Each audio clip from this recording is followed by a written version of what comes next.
dousing them in some Shaoxing wine. I am pouring some Shaoxing wine atop these dried shrimp and dried scallops, and then we are going to steam them.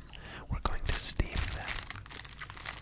Next up, I am going to prepare the aromatics. The aromatics for the XO sauce, starting with some ginger. Now, XO sauce is Cantonese. It is Cantonese, and it's kind of like, now this is just my description, it's kind of like chili oil on crack. It's chili oil on crack because it's chili oil with dried shrimp and dried scallops. And it is very, very delicious. So if you have a means to get the ingredients, I highly recommend that you make your own, because it is really that good. Now, I am the type of person who peels their ginger with a knife as opposed to with a spoon. I know all of the online hacks say to do it with a spoon, and oh my god, it's the easiest thing to do it with a spoon, but I just do not prefer that method. I prefer just peeling the ginger with a knife. I am now going to slice the ginger into some planks that I can stack and slice into little strips that I can then slice into tiny cubes, into tiny pieces, into tiny cubes. We want all of the aromatics to be roughly the same size for this XO sauce, because that just makes for a better mouthfeel in the end product. This is my first time making XO sauce, and maybe that's a good thing, because dried scallops are very, very expensive. They're 150 euros per kilogram at the Asian grocery store that I bought them at. And so I spent 30 bucks on dried scallop alone, and only made like not even a liter of sauce, not even 1 liter of sauce, which probably cost me about 50 to 60 euro.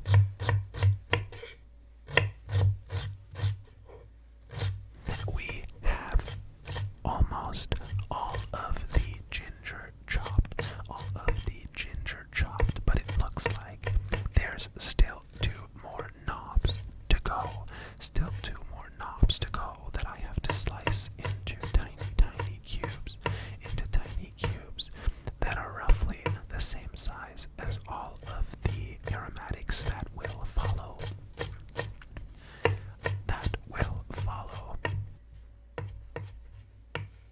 All of the ginger is chopped, but I am going to give the ginger a rough chop again to make some of the larger pieces hopefully a bit smaller.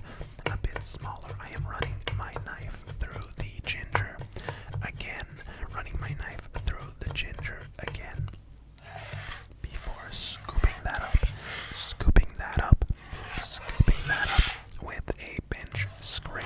with a bench scraper, and moving on to some shallots. Now, my process with shallots, or most things really, is that I do one step on all of them and then move on to the next step.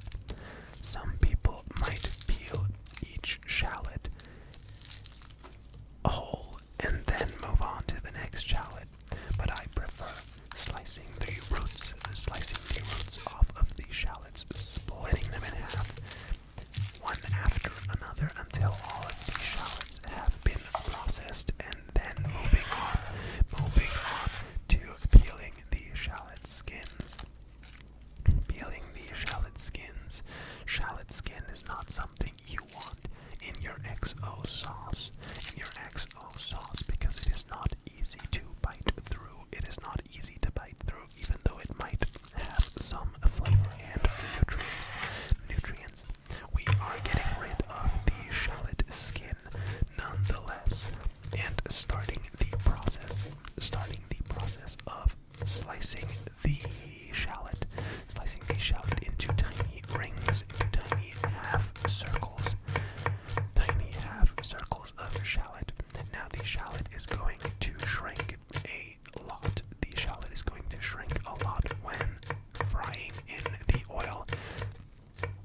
does not want to be peeled like I want it to peel.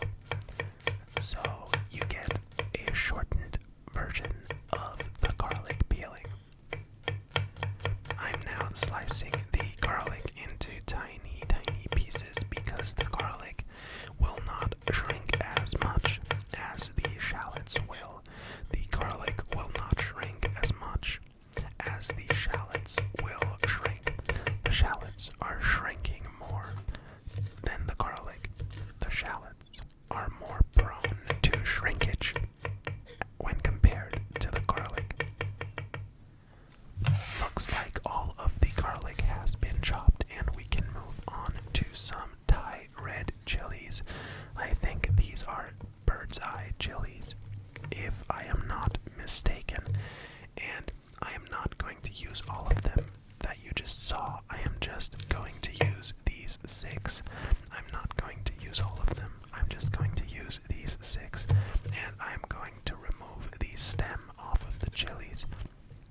And you better believe me when I say that I'm also removing the seeds. I'm also removing the seeds because I can't handle spice that well. I can't handle spice that well. And the XO sauce still turned out with a nice kick. There is still a nice kick in the XO sauce just from these 6 Thai bird's eye chilies. So I am opening the chilies up, and scraping out the seeds, scraping the seeds out of the chilies before throwing them away, and slicing the chilies in half, so we can chop them into tiny strips, that we can then also add into our XO sauce. Into the XO sauce, the chili will be added, as well as the other aromatics. Now, next time when I make XO sauce, when this one eventually runs out, I'm pretty sure that I am going to use more aromatics in comparison to the dried seafood, so I get more sauce, and it should still be delicious even though the ratio of seafood is lower.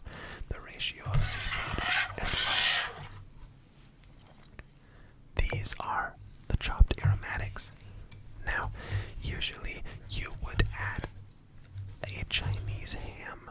I'm not sure of the name right now, but a Chinese ham to this XO sauce.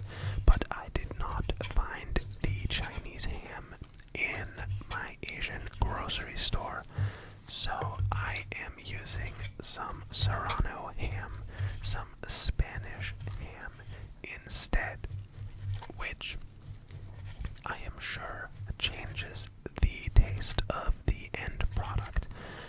But at the same time, if you don't know what the original tastes like, it is still very, very delicious. It is still very delicious if you use a Spanish ham as opposed to a Chinese ham. Now, my guess, without having tasted it, would be that the Chinese ham is sweeter than the Spanish ham, but that is just my guess. Moving on to my carbon steel wok that is made with a flat bottom carbon steel wok that I can use on the stove, and I am adding some peanut oil. This is peanut oil that I'm frying the Spanish ham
dried seafood has also been added. I don't have much footage of this, I am sorry, but this is basically the finished XO sauce once you have cooked it in the oil for, I'm gonna say, around 1.5 to 2 hours. It takes quite a long time at a low heat, but that's alright. It's worth it in the end. I am now starting to prepare the ingredients for the fried rice. And I figured, since this is such a fancy fried rice with the dried seafood sauce, I could also use some fresh seafood in it as well. So I am preparing a squid tube. This is the body of a squid. And I am making tiny incisions, tiny cuts into the flesh of the squid so that it looks nicer when it curls up. But I guess it's not only aesthetic, because it should make the squid more tender, but I mostly did it for the aesthetic purpose. Now this is one squid tube, and I am also going to be adding some shrimp. I am adding some sweet water shrimp, some fresh water shrimp as opposed to saltwater shrimp, because saltwater shrimp, at least at the store that I went to, is just much more expensive, and I did not feel like spending any more money on this fried rice. I got the easy peel shrimp that have the incision on the top, so you can just take the shell off of them, which really makes the whole process a lot easier. But sometimes you don't want the shrimp to have a cut in the back, so sometimes you have to get whole shrimp. But not this time. This time I got shrimp that have been cut before freezing, so that they are easier to peel. Now this is all of the seafood prepared, so I am placing it in a stainless steel bowl. And moving on to a knob of ginger. Now this is a process that we have seen before in the video, and honestly it's not different now than it was 10 minutes ago. It's the same thing again. And honestly, I could have just sliced this ginger along with the other ginger earlier and placed some in a tiny bowl, or I could have placed it aside for later use. But I decided to do it now. Slice the ginger now, and I am again peeling some garlic. Look where we are again peeling some garlic for the fried rice. I do think that fried rice really needs garlic. Garlic is such a versatile ingredient, and I am now slicing the garlic into tiny discs, that are garlic chips. Maybe some garlic chips that I can add into the hot oil in my wok outside, and really give the entire dish a nice subtle garlic flavor. Next up is some green onion that I am first cutting the green parts of that are going to be garnish.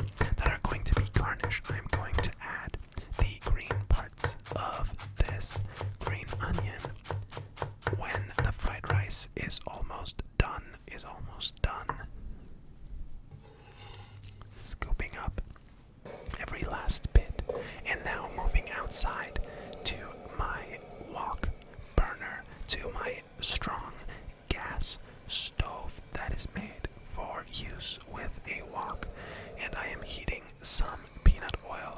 some peanut oil in this wok to season it a bit before adding some more oil to fry an egg.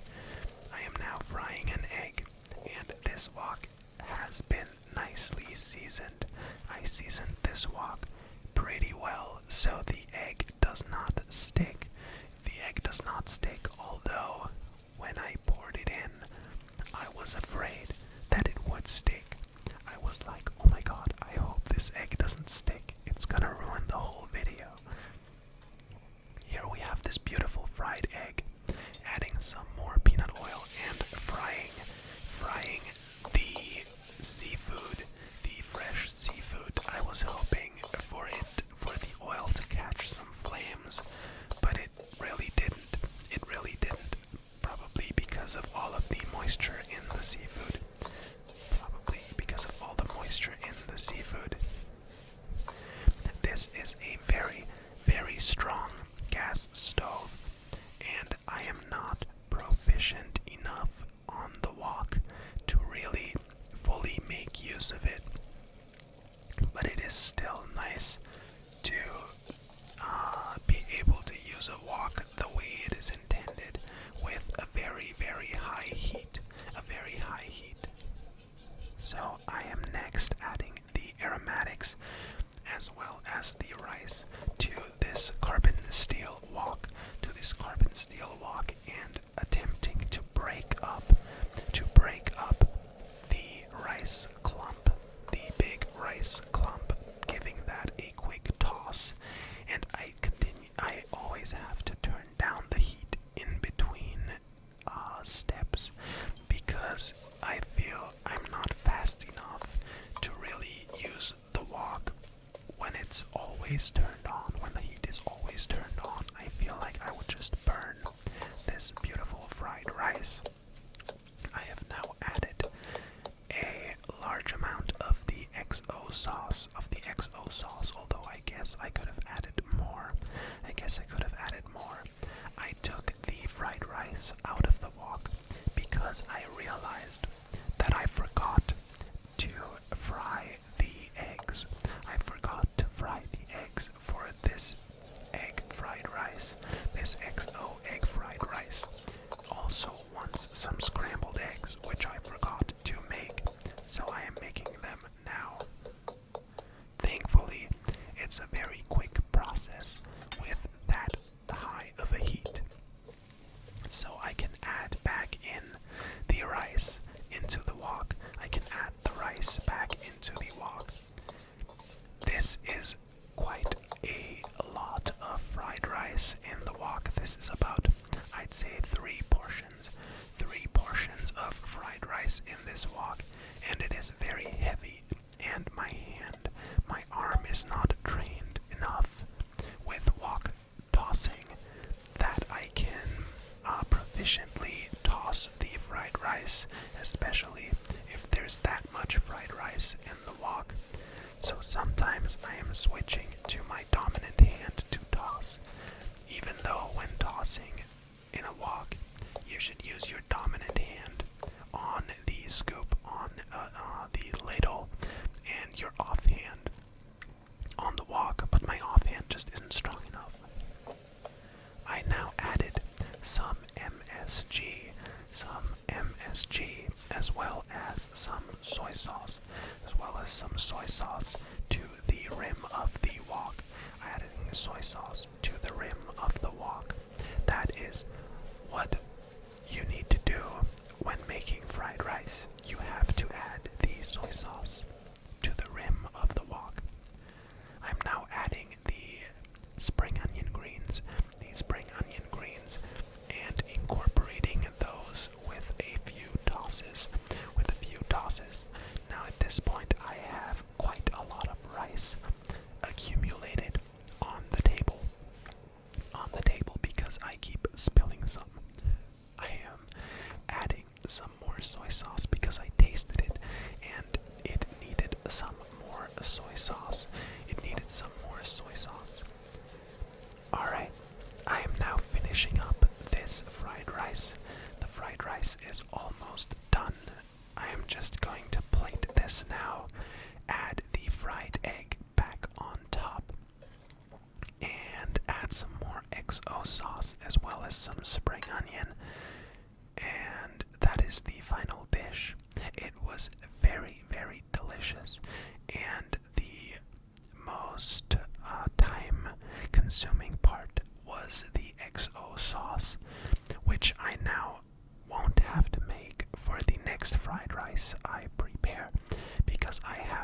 stored in my fridge, which is nice.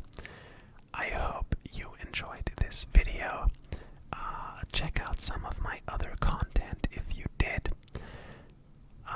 If you enjoyed the video, also consider dropping a like, comment, or subscribe. I would really appreciate